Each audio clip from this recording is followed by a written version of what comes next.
नमस्कार, मैं हूं अदिति नागर और स्वागत है आप सभी का भारत 24 के डिजिटल प्लेटफॉर्म पर। अच्छा, लंबे समय से आप लोग वेनेजुएला को लेकर, ट्रंप साहब को लेकर तमाम तरीके की बातें सुन रहे हैं, तो आज फील द थ्रिल में हम उस थ्रिल को समझेंगे और एक एक करके बारीकी से आपके वो तमाम जो डाउट्स हैं कि अब आगे क्या होगा इस वर्ल्ड ऑर्डर को, क्योंकि आप देखें कहीं ना कहीं ऊर्जा नियंत्रण को लेकर एक दादागिरी सी चल रही है।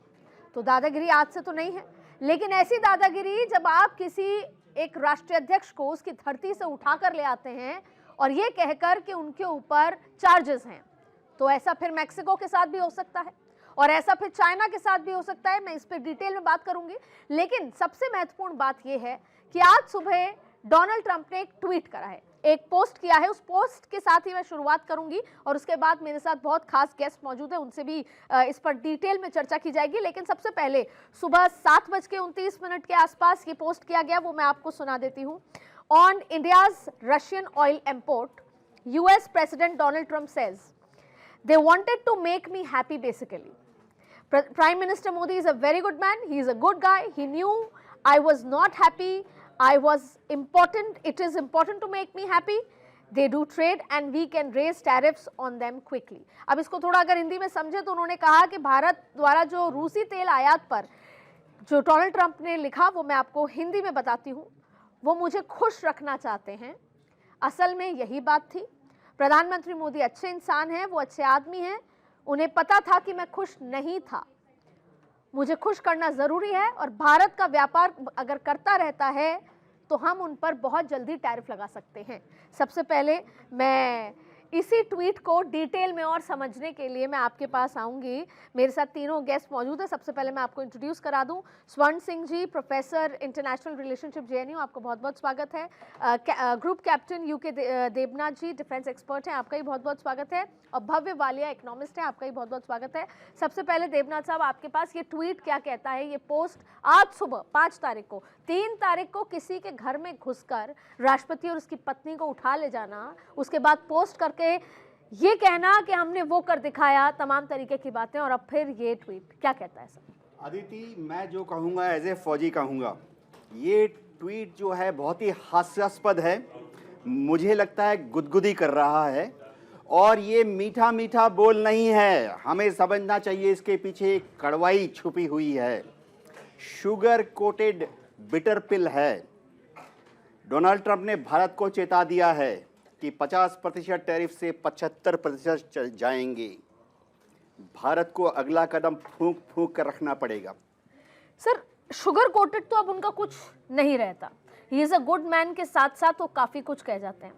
मैं अपने आगे के राउंड में इस पर बात करूंगी कि ये 75% होगा। इस बीच में हम ये बार बार बात कर रहे थे कि हमारी ट्रेड टॉक्स चल रही हैं, लेकिन सबसे पहला मूल मुद्दा, भव्या जी, रात के 3 बजे सुबह 3 तारीख को सुबह अमेरिका स्वयंभू ये सोचता है, जो कि वो 1920 के बाद से जो तमाम पूरी टाइमलाइन है, वो ये सोचता है कि मैं एक देश के राष्ट्रपति को उठा लाऊंगा, और उसके बाद फिर वो ट्वीट करके ये भी कहता है कि मैंने जो किया, क्योंकि वो ड्रग कार्टेल है। इसके पीछे की पूरी कहानी मैं अपने दर्शकों को समझाना चाहूँगी और इसके पीछे की वजह।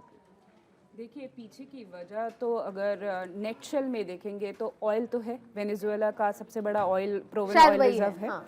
दूसरा रेयर मिनरल्स भी हैं, जिस पर चाइना बहुत प्रोग्रेस कर रहा था। चाइना का वेनेजुएला में काफ़ी इंटरेस्ट है और ऑयल से पीछे ज़्यादा रेयर मिनरल्स की तरफ चाइना का टारगेट था। और यूएस ने अभी डिसाइसिवली लास्ट ईयर डिक्लेयर भी किया था कि वो लोग रेयर मिनरल की तरफ अपना फोकस लेके जा रहे हैं। तो ऑयल तो एक अपेरेंट स्टोरी है, पर रेयर मिनरल्स को कंट्रोल करने का जो एक वॉर चल रहा है यूएस और चाइना के बीच में, उसमें यूएस ने एक बहुत ही डिसाइसिव विक्ट्री एक तरीके से लिया है।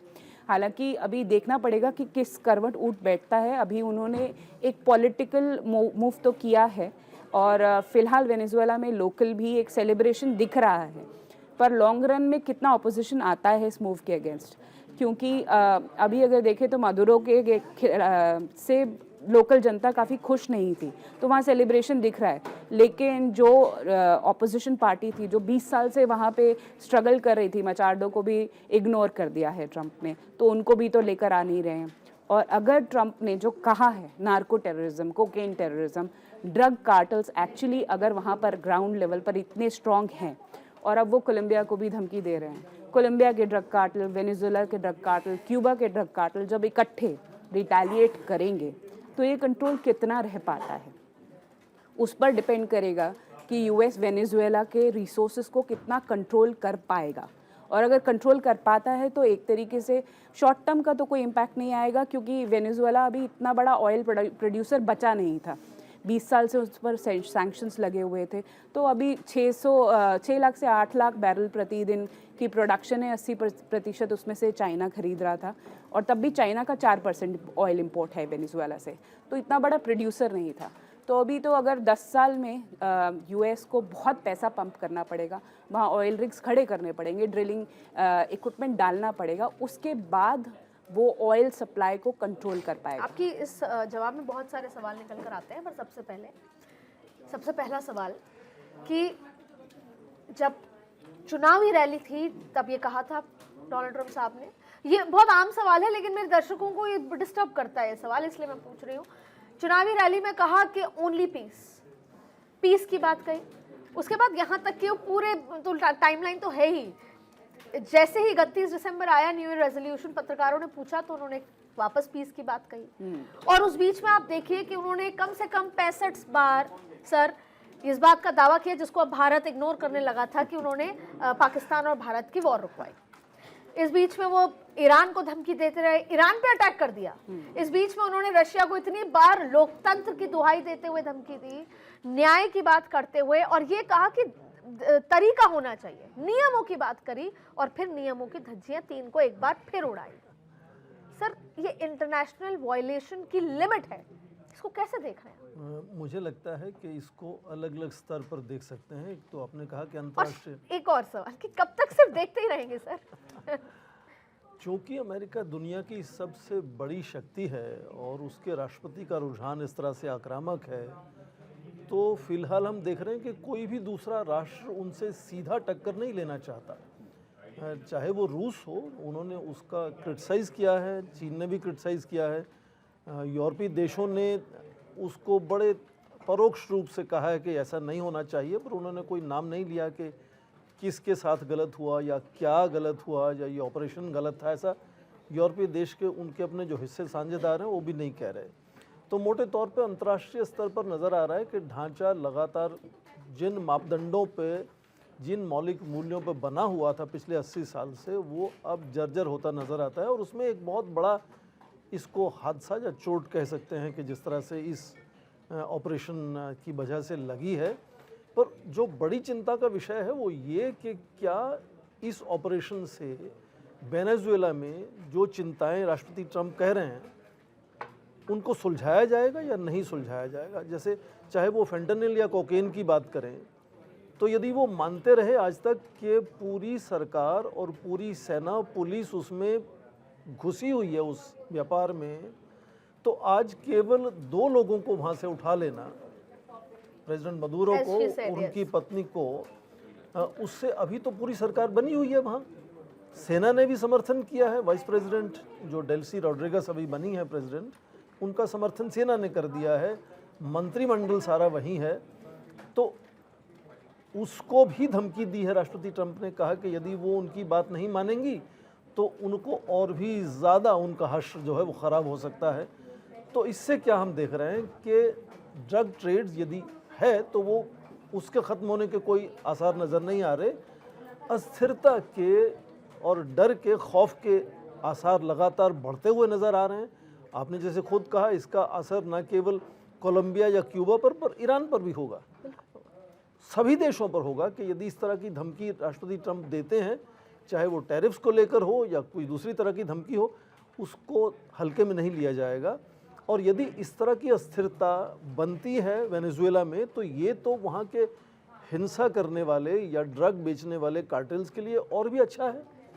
तो ये चीज़ों का समाधान इसमें नहीं है, और लगातार जो अंतर्राष्ट्रीय मापदंड हैं, संस्थान हैं, मूल्य हैं, उनसे हटते रहे राष्ट्रपति ट्रंप, और आज उनको पूरी तरह से नकारते हुए नज़र आते हैं। तो मुझे 2 स्तर पर चिंता है। एक तो अंतर्राष्ट्रीय संबंधों में जो मूल्य थे वो अचानक बदलते हुए नज़र आएंगे।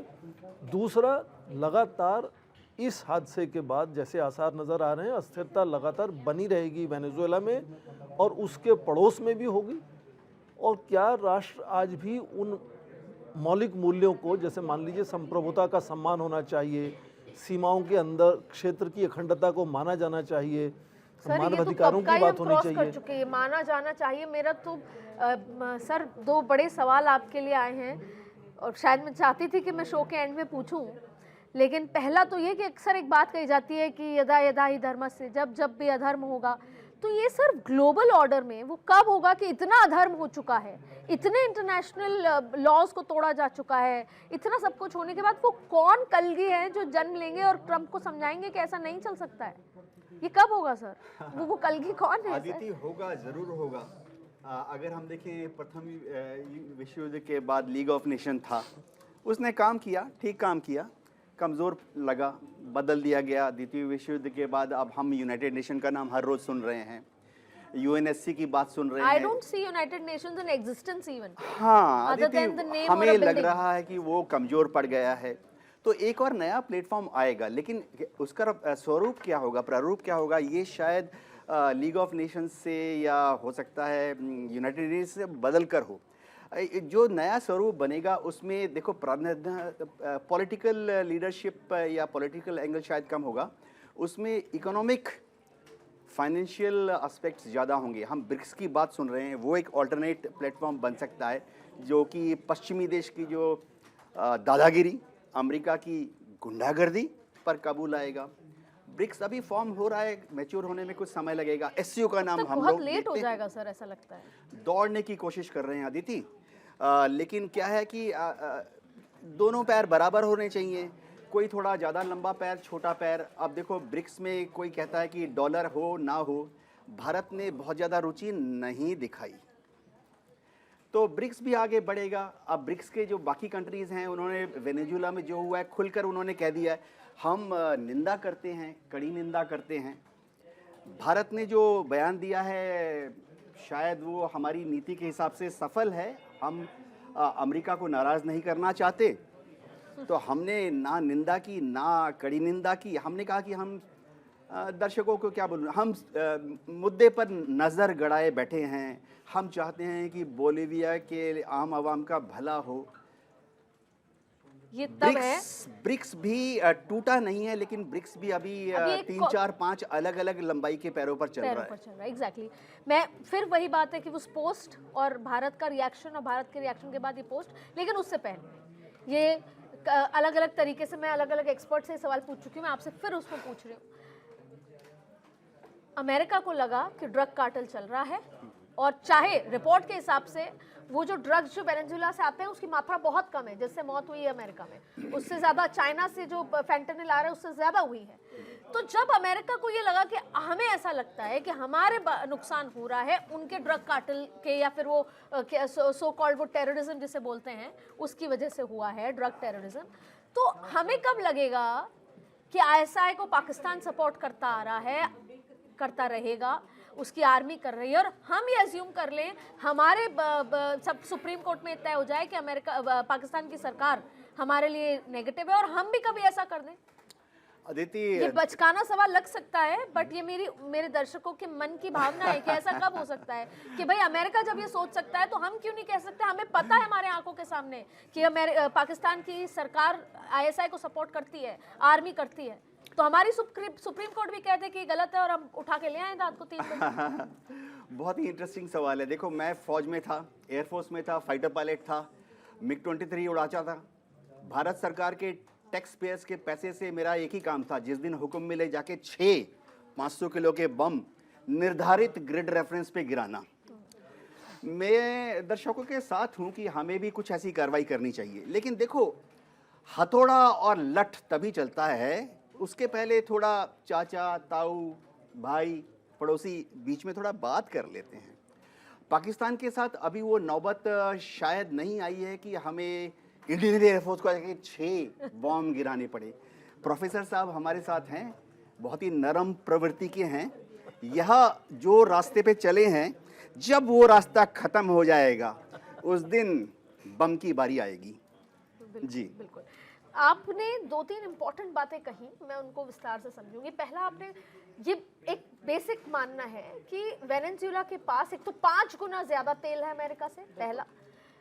एक ये कि क्रूड ऑयल जो अमेरिका की जरूरत है वो है, और दूसरी ये कि चाइना 80% ट्रेड करता है, आज भी चाइना का बड़ा स्टेक है। तो मेरे एक सवाल में 2-3 सवाल ये हैं कि पहला, भाई आपने कहा कि तेल कम हो गया है पिछले 10 सालों में, ये सब तेल तो तेल है, तेल की लड़ाई है, ऊर्जा की ही लड़ाई है नियंत्रण करने की, तो अमेरिका ने तेल के लिए किया। दूसरा ये कि अब अमेरिका क्या करेगा, क्या चाइना का जो स्टेक है या चाइना का जो इतना बिजनेस है उस पर अमेरिका क्या रिएक्शन होगा, वो एकदम से चाइना को आउट कर देगा या वो ट्रेड होने देगा, और ये पूरा सिस्टम कैसे अमेरिका किस लिहाज में आगे बढ़ेगा? देखिए, चाइना ने तो कंडेम बहुत स्ट्रांगली किया भी है, क्योंकि उनको दिख रहा है कि अब उन्होंने जितना पैसा लगाया था वेनेजुएला पे, जितना पैसा खर्चा किया था, वो खतरे में आ गया है। अभी तक चाइनीज़ कंपनीज वो इंफ्रास्ट्रक्चर बिल्ड कर रही थी, तो चाइना को सीधा आउट्स ना भी किया जाए तो भी यूएस की कंपनीज़ को इतना बड़ा स्टेक दे दिया जाए कि चाइना का स्टेक इरेलेवेंट हो जाए, वो राउट शायद लिया जाएगा। देखिए, हुगो सवेज ने जब थोड़ा सा लेफ्ट लीनिंग पॉलिसीज़ इम्प्लीमेंट करनी शुरू की थी, उससे पहले भी यूएस की कंपनीज, ऑयल रिफाइनर्स जो थे, उनका बहुत बड़ा स्टेक होता था वेनेजुएला में। एक्सन मोबाइल को जब नेशनलाइज, एक्सन का एक बहुत बड़ा स्टेक था, and they are sitting ready to get back in and start investing again. एक बड़ी चीज़ है कि वेनेजुएला का भी जो तेल है, it's a thick blend, not your normal blend, और थिक ब्रेंड को प्रोसेस करने की कैपेसिटी भी बहुत सारे देशों के पास नहीं है। यूके के पास है, यूएस के पास है, चाइना के पास है, इंडिया के पास है। 4 देश कुल हैं जो उस ब्रेंड को प्रोसेस कर सकते हैं, और यूएस इज़ द नियरेस्ट। उसकी गल्फ कोस्ट लाइन की जो रिफाइनरीज हैं, उनका लॉजिस्टिक कॉस्ट सबसे कम पड़ता है। अभी थोड़े दिन पहले जो ट्वीट भी किया है ट्रम्प साहब ने, एक तरीके से समझे, जब जयशंकर प्रसाद जी को भी रशियन ऑयल पे पूछा गया था कि छोड़ो रशिया का ऑयल, वेनेजुएला से क्यों नहीं खरीद लेते हो। इंडिया का अभी आज की डेट में ऑयल इंपोर्ट का सिर्फ 0.5% वेनेजुएला से है, और वेनेजुएला का तेल अभी तक बहुत डीप डिस्काउंट पे था, रशिया से भी सस्ता मिलता था, बट उस पर बात यही हुई थी कि लॉजिस्टिक्स कॉस्ट इतना है। तो अब जो यूएस ने भी ये कहा है, now they are clearly saying कि देखो अब तो अल्टरनेट है, तुम्हें रशियन ऑयल का सब्स्टिट्यूट दे दिया, वेनेजुएला से ऑयल खरीदो, हम बिकवाएंगे और एक तरीके से हमसे खरीदो, ठीक है, और हम सैंक्शंस नहीं लगाएंगे, बट वो कॉस्ट हमें जो पड़ेगी वो लॉजिस्टिक्स मिलाकर बराबर नहीं पड़ेगी। तो इंडिया का ये अब कनेंड्रम है कि रशियन ऑयल को वेनेजुएलन ऑयल से एक तो शॉर्ट टर्म में सब्स्टिट्यूट हो नहीं सकता, क्योंकि ऑयल ग्रिड लगाना, जो वहाँ पे इंफ्रास्ट्रक्चर ख़त्म हो चुका है, वो ओवरनाइट नहीं बन सकता। इसीलिए शॉर्ट टर्म सप्लाई तो कहीं भी हिल नहीं रही है, शॉर्ट टर्म सप्लाई में कोई चेंज हो नहीं सकता। तो एक तो ये बात है, हमें ये कहना पड़ेगा अच्छा हम लॉन्ग टर्म कमिट करते हैं कि हम रशियन तेल करना थोड़ा कम करेंगे और सोर्सेस को देखेंगे। उसमें भी इंडिया कह सकता है ज़रा ईरान का चाबहार पोर्ट हमारे लिए खोलो थोड़ा सा, और हमें वहाँ पर ईरानियन ऑयल पे सब्सिडीज़ दी जाएं, तो वो नेगोशिएशंस चलेंगे। वेनेजुएलन ऑयल का इम्पैक्ट अभी भी इंडिया पे डायरेक्ट अगले 10 साल में नहीं आ सकता, ठीक है। लेकिन ठीक है, यूएस का जो अगेन जो एक कंट्रोल है, जो उन्होंने ये कह दिया, अब एक तरीके से बहुत ही डिसाइसिव मूव है कि देखो हम जो कहते हैं हम वो कर सकते हैं, ठीक है। वो एक बहुत बड़ा मैसेज है, बहुत बड़ा मैसेज है। और दूसरे जो आप बात कर रही थी चाइना को लेकर, अब क्या रहेगी स्ट्रैटेजी, पॉलिसी? चाइना को स्ट्रैटेजी देखिए, धीरे धीरे उनको एलिनेशन करने की स्ट्रैटेजी तो चल ही रही है ना, कि वेनेजुएला से अब चाइना को निकाल दिया जाए। उनका जो बेल्ट रोड इनिशिएटिव है, उस पर रोड़े अटकाने का काम है, ठीक है। जो अफ्रीकन नेशंस में या लैटिन अमेरिका में धीरे धीरे चाइना अपना इंफ्रास्ट्रक्चर धीरे धीरे बिल्ड कर रहा था, उसे काउंटर करते चलना है यूएस को। ये स्ट्रैटेजी बहुत सिंपल है। चाइना की स्ट्रैटेजी क्या रहेगी? अब $60 बिलियन का डेट है जो चाइना ने वेनेजुएला को दे रखा है। अब आज की डेट में 0 के बराबर की उसकी वैल्यू आ गई है। चाइना का जवाब यही रहेगा, डी डॉलराइजेशन जो उन्होंने कहा था। अब आज भी अगर आप देखें, गोल्ड फिर भागा है, सिल्वर फिर भागा है, और अब भागता रहेगा। जब हम ये कहते हैं सर कि वेनेजुएला पे जो कुछ भी एक तरह से अपना बैकयार्ड की तरह प्रॉक्सी जो कंट्रोल यूएस ने लिया है, तो इसका दूसरा एंगल ये भी है कि मिडिल ईस्ट पे डिपेंडेंसी ऑयल की अब अमेरिका की कम हो जाएगी। इसका क्या मतलब है सर? देखिए, जब 10 या 12 साल पहले फ्रैकिंग टेक्नोलॉजी से शेल ऑयल को साधना संभव हुआ, तभी से अमेरिका एक तेल का निर्यातक देश बना और तभी से 10 या 12 साल से उसकी दिलचस्पी मध्य पूर्व एशिया में, मिडल ईस्ट में समाप्त हो चुकी है। ईरान से उसको दिक्कत है, वो भी इजराइल की वजह से दिक्कत है। तेल की उसको वहाँ कोई आकर्षण नहीं रहा। तभी आपने देखा कि पिछले एक दशक से चीन लगातार उसी इलाके में घुस रहा है। तो जब तक अमेरिका का वहाँ सीधा राष्ट्रहित था, घुसे हुए थे, तब तक चीन वहाँ नहीं जा रहा था। तो अब उसकी मिडल ईस्ट में दिलचस्पी कम है। पर जो बड़ी बात अब ये हो रही है कि जिस तरह से वेनेजुएला ऑयल, हालांकि भाभा ने ठीक कहा कि जब तेल के कुएं बंद हो जाते हैं तो उनको खोलना बहुत मुश्किल काम होता है, फिर से उनको समय लगता है उस काम में। पर ये देखें कि जो ओपेक है, जो ऑयल एक्सपोर्टिंग कंट्रीज़ का एक कार्टेल है 8 देशों का, वो सारा अमेरिका के प्रभाव में है। वो 50% के आसपास तेल निर्यात करता है। अब उसमें जोड़ दीजिए ये वेनेजुएला का तेल, तो उससे चीन पर सीधा प्रभाव पड़ता है कि यदि अमेरिका तय करेगा कि विश्व बाज़ार में कितना तेल का उत्पादन होगा, उससे मूल्य ऊपर नीचे जाएंगे। तो क्योंकि अमेरिका से निर्भरता बढ़ेगी चीन की, चीन दुनिया का सबसे बड़ा आयात करने वाला देश है ऑयल को लेकर, और उसकी तरक्की में ऑयल सीधा जुड़ा हुआ है। तो उसके लिए न केवल वेनेजुएला के ऑयल को लेकर, पर विश्व बाज़ार में अमेरिका का बढ़ता हुआ दबदबा, इसको लेकर भी उसको चिंता करनी होगी। हाँ, ये इन्होंने ठीक कहा कि उनका जो करीब $60 अरब निवेश है उस पर भी प्रश्न चिन्ह लगेंगे, समाप्त तो नहीं हो पाएगा। पर उसके चलते भी वेनेजुएला से जो तेल आ रहा था चीन को, वो कंसेशनल रेट्स पर आ रहा था। तो सबसे पहले तो वो कंसेशनल रेट्स चले जाएंगे। दिसंबर में ही, पिछले महीने, जो नेशनल सिक्योरिटी स्ट्रेटजी में उन्होंने लिखा था कि वो मोनरो डॉक्ट्रिन को फिर से बिल्कुल तैयार करेंगे, उस पर चलेंगे। उसका मतलब यही था, उन्होंने कहा कि हमारा ये जो क्षेत्र हमारे पड़ोस में है, इसमें कोई भी दूसरे देश को हम घुसने नहीं देंगे। तो कौन सा देश वहाँ घुस रहा था? चीन घुस रहा था। तो इसलिए इसका संदेश केवल वेनेजुएला में नहीं है, बल्कि लैटिन अमेरिका के दूसरे देशों को भी है कि वो चीन से बढ़ती हुई तालमेल पर थोड़ा सा रुकें, ध्यान रखें, नहीं तो उनको भी संकट झेलना पड़ सकता है। तो ये एक तरह से दो स्तर पर प्रतिस्पर्धा है। एक तो ये, इसको तो ना मैं दूसरे चश्मे से भी देखना चाहती हूँ सर। एक तो ये जो दिख रहा है कि दादागिरी चल रही है, जिसकी लाठी उसकी भैंस, और आज सुबह के ट्वीट को छोड़ भी दिया जाए तो अगर अमेरिका ने चाइना को जिस तरीके से इस पर काउंटर किया है, देखिए चाइना साइलेंटली सिल्वर पे, चाइना साइलेंटली, जब जितना चाइना तरक्की करेगा, चाहे फिर वो ये जो रेयर अर्थ है या ऑयल है या सिल्वर है, इन सब चीज़ों में डायरेक्टली इनडायरेक्टली ये भारत के लिए एक चुनौती है। तो हमारे लिए तो ठीक ही हुआ। देखो, दुश्मन का दुश्मन हमारा दोस्त, ये हमेशा सत्य नहीं होता है।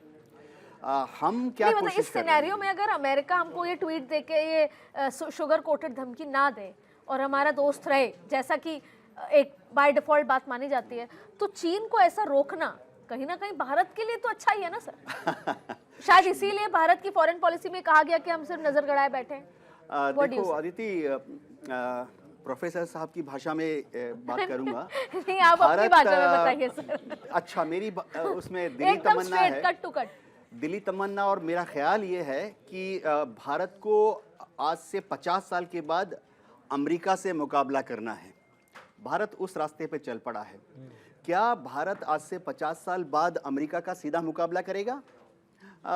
हमें दोस्त चाहिए, एक और दोस्त चाहिए, दो और दोस्त चाहिए। कौन भारत का दोस्त हो सकता है? रूस, ठीक है, महाशक्ति नहीं रहा, थोड़ा छोटा हो गया यूक्रेन के बाद, लेकिन रूस हमें साथ में चाहिए। चीन $120 बिलियन का व्यापार कर रहे हैं। देखो, गलवान को मत भूलो, एग्जैक्टली 70 बिलियन का डॉलर होता था उससे पहले व्यापार, लेकिन हमने अपनी दोस्ती बरकरार रखी है।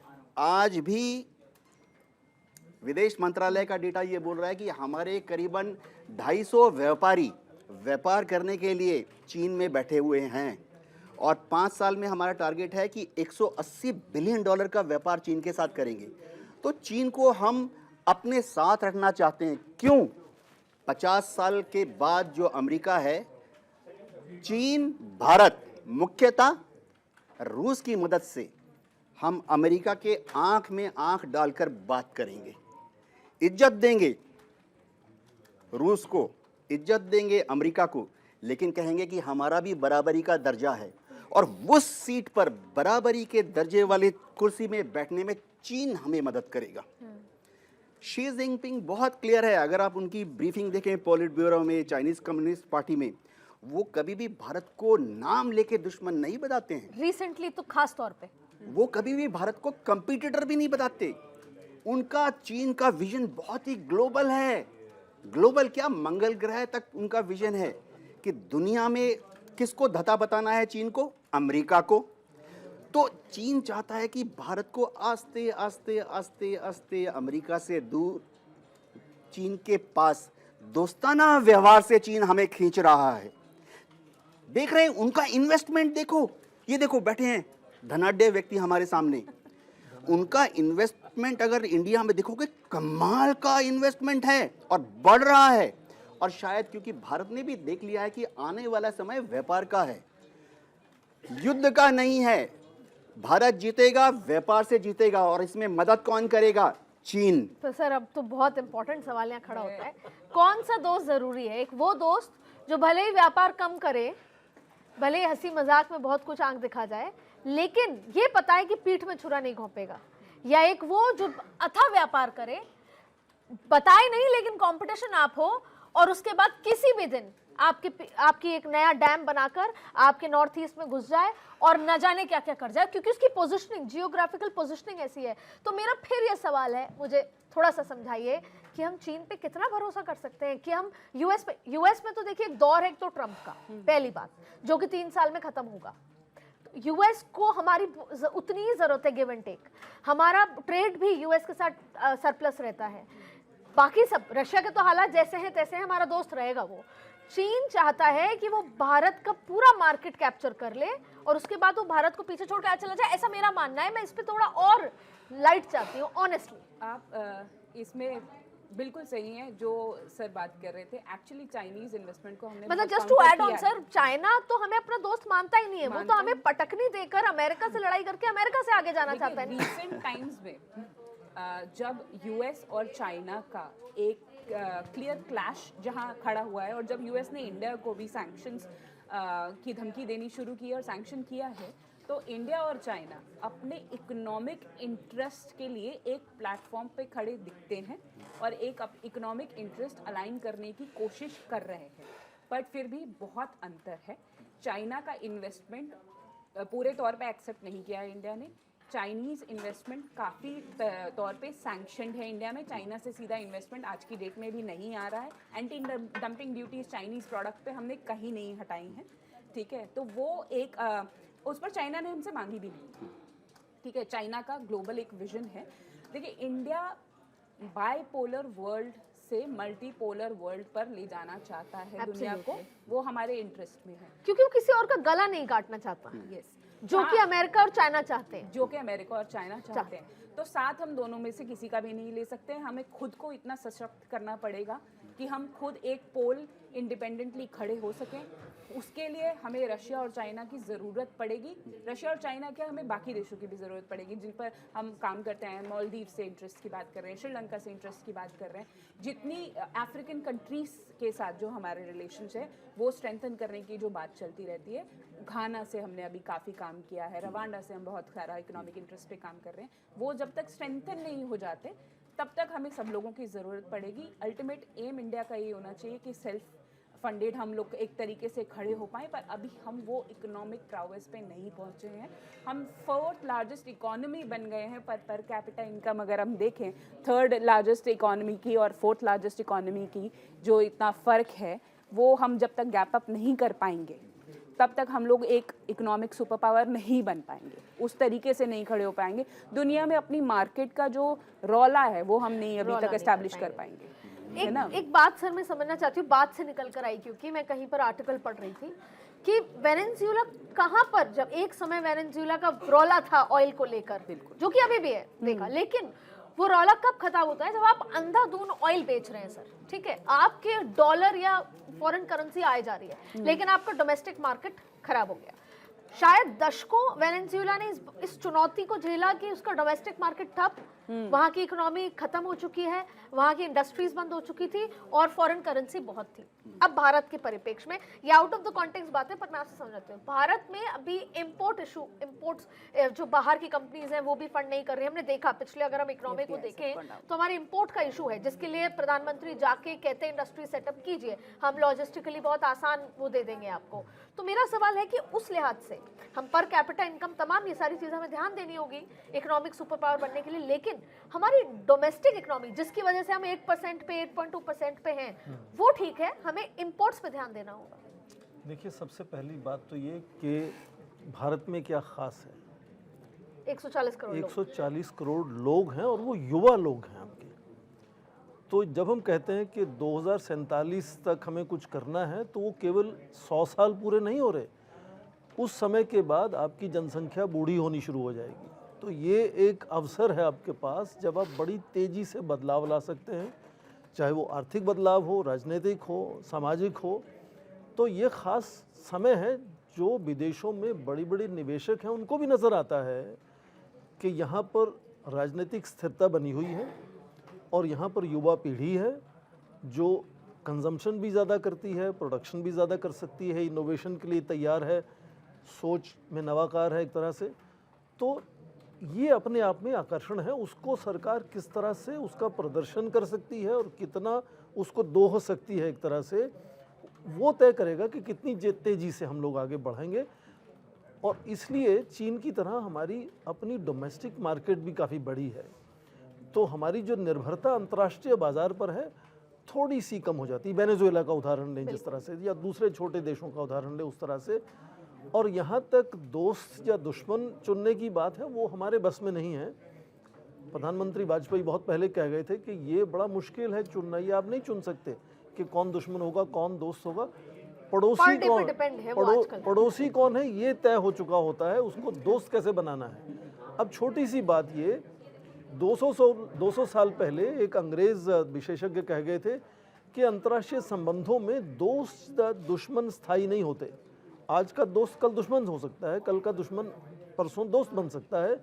राष्ट्र हित स्थायी होते हैं। इसीलिए आप देखें कि भारत की विदेश नीति में, जिसको हम मल्टी अलाइनमेंट कहते हैं, जिन जिन क्षेत्रों में जिस जिस देश से दोस्ती बन सकती है, हिस्सेदारी बन सकती है, बनाने की कोशिश है।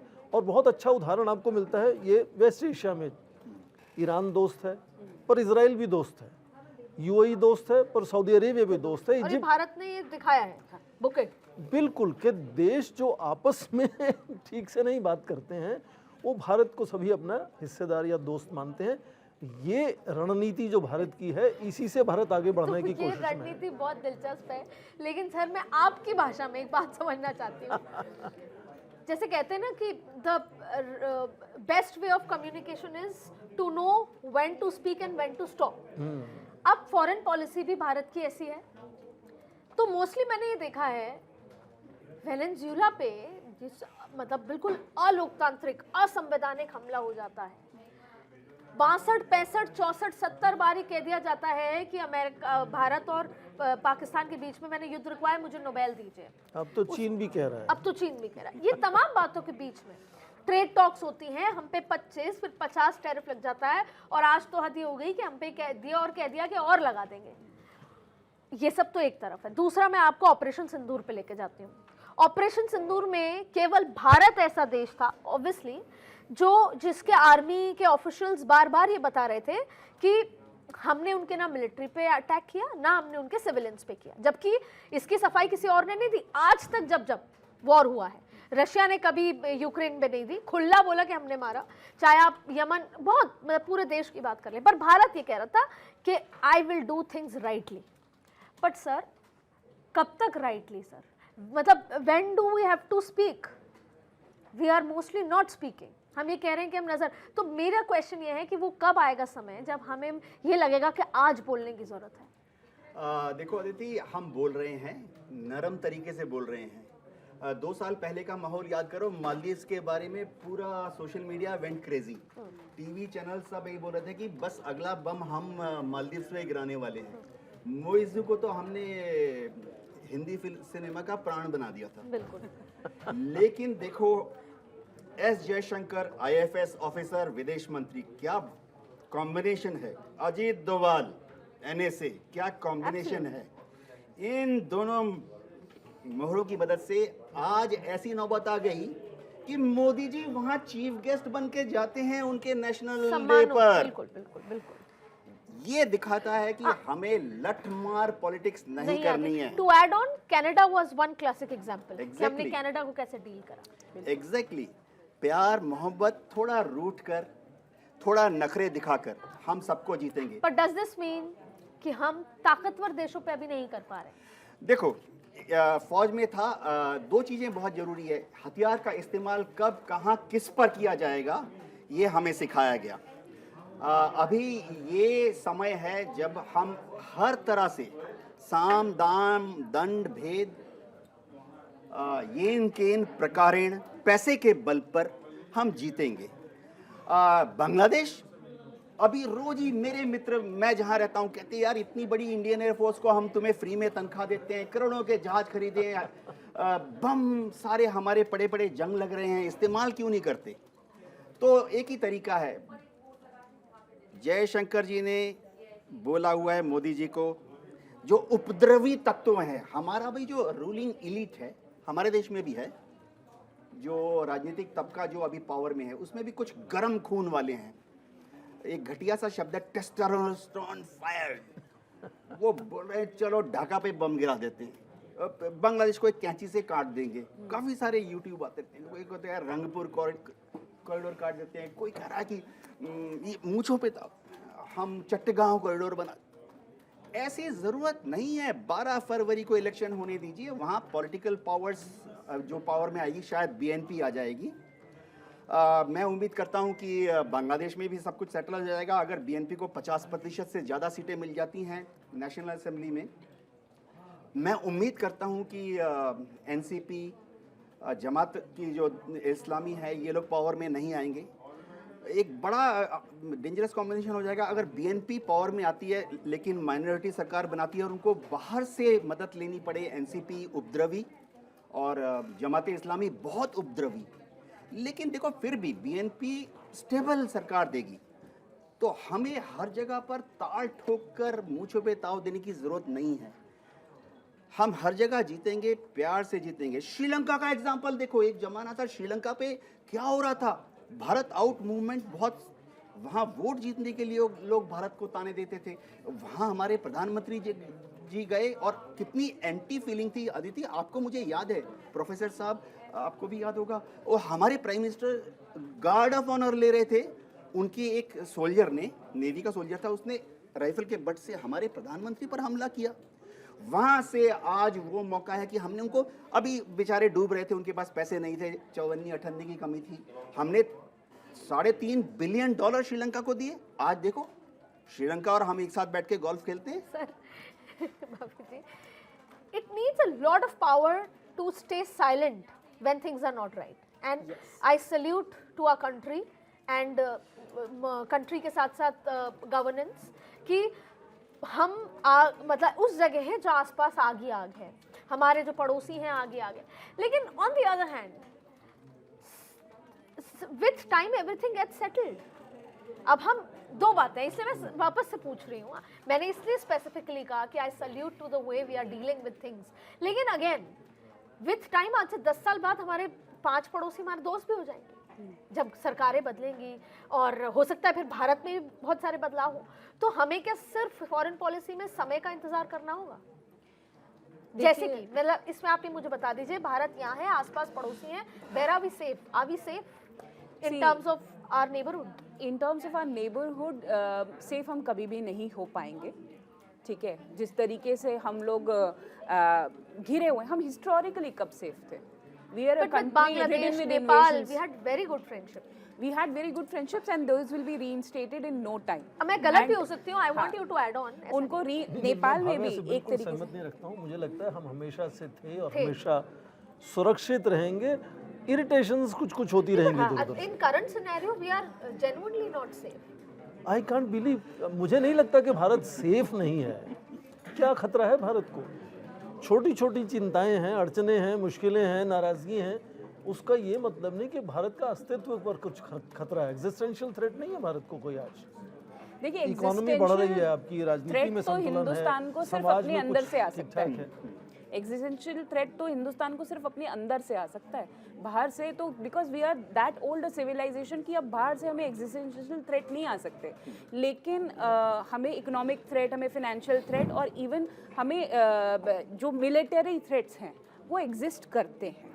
ठीक है, we have nuke nations for neighbour who are not very nuke powered nations who are not very friendly at the moment and can turn hostile. अगर आप अमेरिका के एग्जाम्पल से कुछ सीखना चाहते हैं तो ये सीखिए कि जब आपके पास इकोनॉमिक पावर होती है तो आप कुछ भी कीजिए, सब चुपचाप, आपको ज़्यादा से ज़्यादा चुप रह लेते हैं।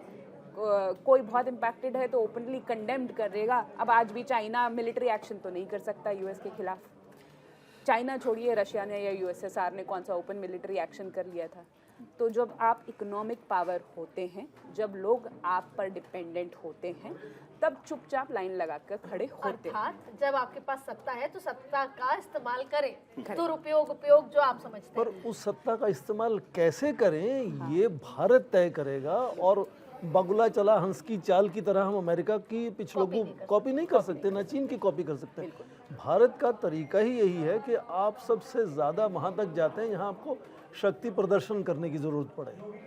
शक्ति का इस्तेमाल करने का मतलब है आप हार गए, आपकी रणनीति अच्छी नहीं थी, इसीलिए शक्ति का इस्तेमाल करना पड़ा आपको। और ये ध्यान रखें कि आज के भारत को जो सभ्यता है एक तरह से हज़ारों वर्षों की, अगले हज़ारों वर्षों तक सोचना होगा। और अगले 2 या 3 दशक में ही जब हम सोच के चल रहे हैं कि 35 ट्रिलियन इकॉनमी बनेंगे, तो हमारा टकराव जो है वो छोटे कमज़ोर देशों से हटकर बड़ी शक्तियों के साथ बनने वाला है। टकराव अमेरिका के साथ होगा, टकराव हमारा चीन के साथ होगा। वो टकराव क्या शेप लेगा, किस तरह का टकराव बनेगा, वो सोचकर आज हमें एक पहला कदम आगे बढ़ाना होगा। इसीलिए सैन्य टकराव भारत के लिए मुझे लगता विकल्प नहीं है। ये इसलिए नहीं कि हम कमज़ोर हैं, पर हमारी अपनी सभ्यता में, हमारे दर्शन में नहीं है वो चीज़।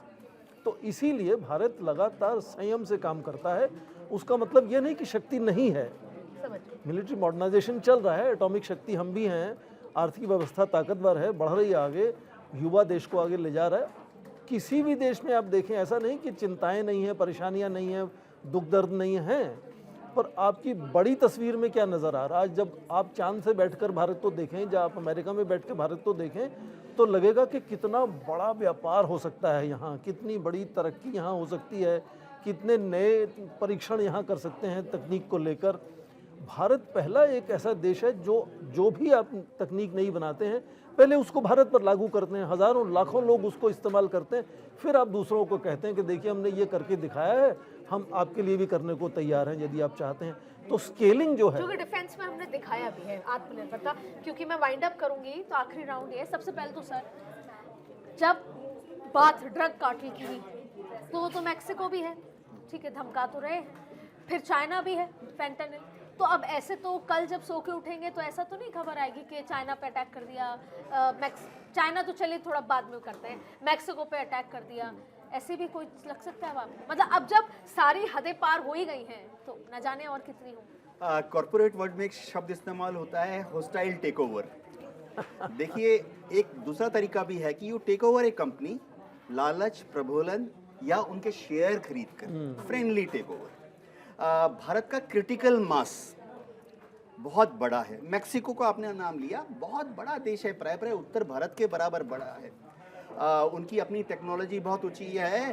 मैक्सिको से तो हम हवाई जहाज खरीदते हैं, एयरफोर्स में भी हैं। तो होता क्या है, हर देश का एक नेशनल सुप्रीम पावर होता है, ग्रॉस डोमेस्टिक पावर। भारत दुनिया में क्रिटिकल मास होता है, उससे ज़्यादा जिनकी देश की ताकत है, मैं फौजी ताकत की बात नहीं कर रहा हूँ, इंडस्ट्री, ट्रेड, व्यापार, दिमाग के अंदर बुद्धि। हमारे गुजराती कितने अच्छे ट्रेडर्स हैं, अदानी नाम ले लेता हूँ, अंबानी नाम ले लेता हूँ। तो हमारा जो ग्रॉस पावर है पूरे देश का, वो इतना बड़ा है कि वो क्रिटिकल मास से ज़्यादा है। तो हमारी तरफ कोई होस्टाइल टेक ओवर नहीं कर सकता। मैं आपको एक एग्जांपल देता हूँ, क्यों हमारा हॉस्टाइल टेक ओवर करेंगे। आज 140 बिलियन भारतीय अगर अमेरिकन कोल्ड ड्रिंक पीना शुरू कर दें, अमेरिकन कंपनीज में पानी निकालने की क्षमता नहीं है उतना। अमेरिका अगर हम रोज 2-2 अमेरिकन कोल्ड ड्रिंक पी लें, अमेरिका में सूखा पड़ जाएगा उनको। अपने एक बहुत ही रॉ एग्जांपल दे रहा हूँ, चीन, बांग्लादेश कपड़े बना बना कर चीन से कपड़ा इंपोर्ट करता है, कपड़े बना के हमें बेचता है।